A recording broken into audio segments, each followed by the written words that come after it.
Thank you for watching, and remember to like this video and subscribe to my channel. Thank you for your support. Above average in Kansas, so it was a really busy week specifically for those states. Yeah, it was, and you know, going back to that video with that tornado, it's really kind of cool because confirming what's being seen or not seen on radar. All right, so it has been a stormy week out there, but we're finally getting some clearing. It's going to last. I love October in New York City. Well, now things are going to change, and we're going to take a look at how that's going to happen.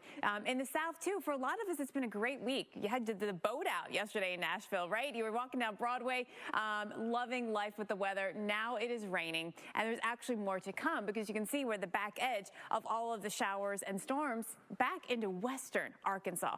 So we have some time to get through this. Now, the water vapor helping us identify where there's some pops of energy. I mean, it looks like, oh, this is the leading edge. It'll be through Nashville any minute, right? No, actually. That orange that you see out there is some drier air, but drier air in the mid-levels of the atmosphere. We still have plenty of moisture at the surface. There's still a front that needs to come through, so there's still reasons that storms can develop. And actually, that dry air sometimes plays a part in it, actually adds to some instability at the mid-levels. So with the dew point still up, and the moisture in place, thunderstorms may pop and they may be severe. There is that risk of damaging winds as the main threat, all the way from Arkansas and northern Mississippi right up into western New York. And there's a few areas we need to isolate for that risk of tornadoes. It's an isolated risk, but it's a 3 on the Torcon, West Tennessee, the other areas into northwest Pennsylvania and western New York. To time it out today, you know, this morning it's mainly just showers, no big deal kind of stuff. You might not even bother with the umbrella, right? But then through the afternoon, multiple chances of showers and storms popping through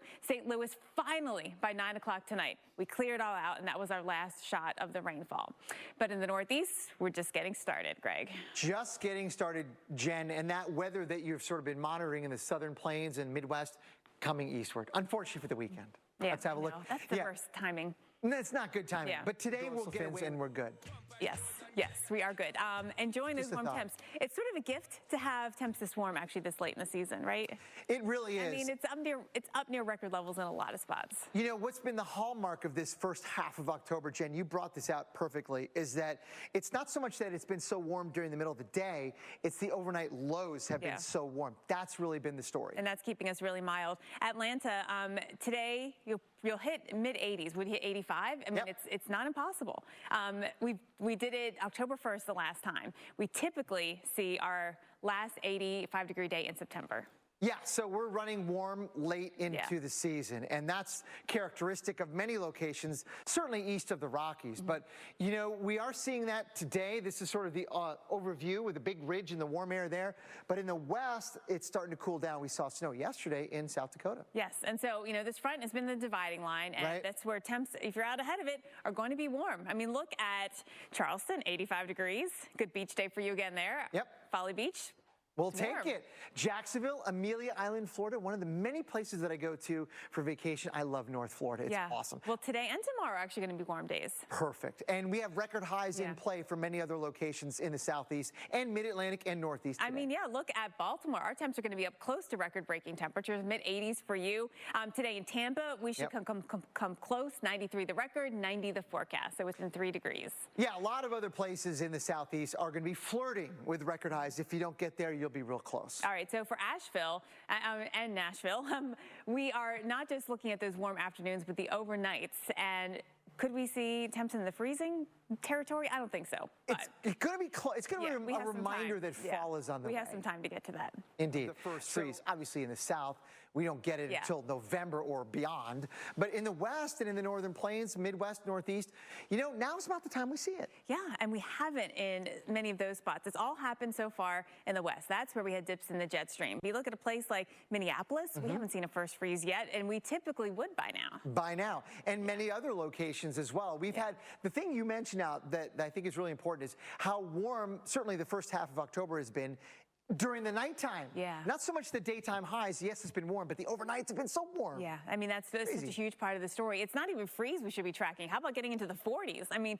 that's not even been happening for a lot of cities. Chicago hasn't dropped into the 40s yet. These dots, that's exactly right. These dots on this map tell you where we've seen freezing temperatures so far, confined to the west, and for the most part, higher elevations of the West. Well, too. exactly. And so that's where we have had the intrusions of colder air, but it hasn't been record cold for most of us. I mean, there's been a couple of handful maybe of records out here, but overall it's just been, first freeze. You get that this time of year. Yeah, it's almost like we've needed the elevation so far in October to get us some of those colder temperatures. Yeah. We just haven't had those Canadian outbreaks, which we sometimes get. Now, what about snow, though? Because the first snow usually doesn't come until November for many locations east of the Rockies. However, you might get some snow in October. It's not, it wouldn't be record-breaking, I think, in parts of the Northeast to get some snow, and it's very typical across the West. And that's where we've had it. I mean, our average snowfall out here in October is up over a half foot in many places. It is, and one last graphic here to show you where we've seen the snow so far has been in the West at those higher elevations. Yeah. We just don't have that cold air coming in from Canada yet. Yes. But we have more. So when snowstorms arrive, they can be epic. We all know that, which is part of the reason why we name them. Yes, and with the list for the 2021-2022 season out, let's flash back Friday to when Buffalo got battered so you can see the dangers of lake effect snow. I think I remember.